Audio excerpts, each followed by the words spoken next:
नमस्कार, आदाब, सत श्री अकाल, जय भीम, जय लोहार। आपका स्वागत है हमारे चैनल न्यूज़ डिक्शनरी में। दिल्ली भारत का एक ऐसा राज्य है जिसे हर राजनीतिक पार्टी जीतना चाहती है, क्योंकि इसे देश का दिल भी कहा जाता है। वो तमाम राजनीतिक मुद्दे, बयानबाजी, धरना प्रदर्शन, नेता निवास, लंबी सभाएं, सरकार विरोधी ताकतें और खबरों को ऊंचाई के स्तर पर ले जाना दिल्ली के गलियारों से एक बार गुजरना पड़ता है।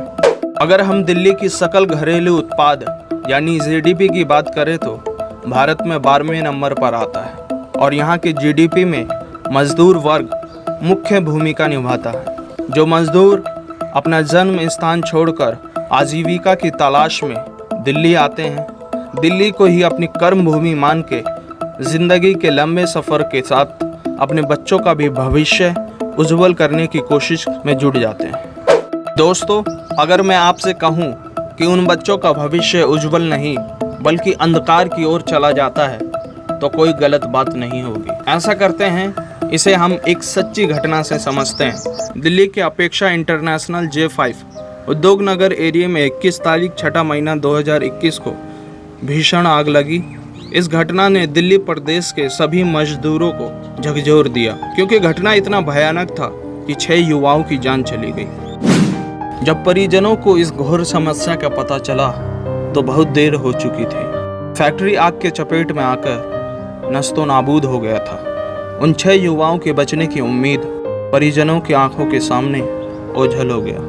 पीड़ित परिवार का आरोप है कि जब फैक्ट्री में हल्की आग लगी तो फैक्ट्री का मालिक पंकज गर्ग और सिक्योरिटी गार्ड राजेंद्र उस संकट के समय में भी अपने पैसे और लैपटॉप को प्राथमिकता दिए, जबकि फैक्ट्री का मालिक और सिक्योरिटी गार्ड चाहते तो उन 6 युवाओं की जान बच सकती थी। सोनू, विक्रम, अजय शुक्ला, अभिषेक, नीरज और शमशाद ये सभी मृतक के रूप में पहचान किए गए हैं। इस फैक्ट्री में 2 बार आग पहले भी लग चुकी थी, लेकिन यहाँ का शासन और प्रशासन मोतीचूर के लड्डू खा के उबासी मारते हैं। 2 बार आग लगने के बाद भी इस फैक्ट्री में सेफ्टी का कोई भी उपकरण नहीं लगाया गया।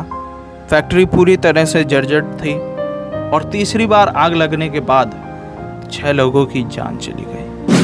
दिल्ली सरकार अपने विज्ञापन में लाखों ज्ञापन देती है कि हमने दिल्ली में मजदूरों के लिए न्यूनतम मजदूरी लागू कर रखा है, लेकिन दिल्ली के किसी भी फैक्ट्री में इसका पालन नहीं किया जाता, बल्कि मजदूरों से 7,000 रुपये महीने पर काम करवाया जाता है और लेबर डिपार्टमेंट में शिकायत करने के बाद कर्मचारी फैक्ट्री मालिक से साठगांठ करते हैं। परिजनों के किसी भी प्रकार से सुनवाई न होने के बाद इस मामले में भीम आर्मी की टीम ने संज्ञान लिया।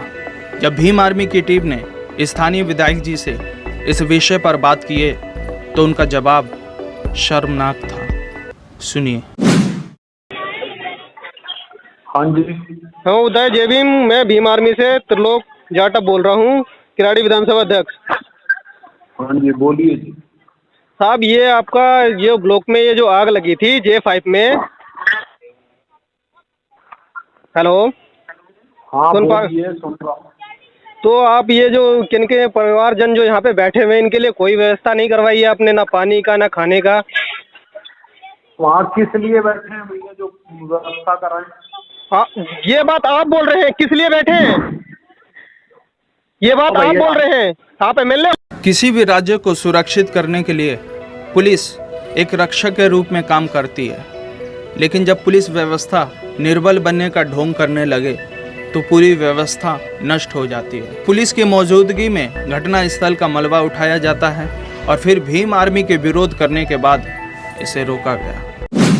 अपनों को खोने का दर्द दुनिया में सबसे बड़ा दुख होता है और फिर पुलिस अधिकारियों द्वारा आपको ये बोला जाए कि आपने शराब पी रखा है, जाओ यहाँ से।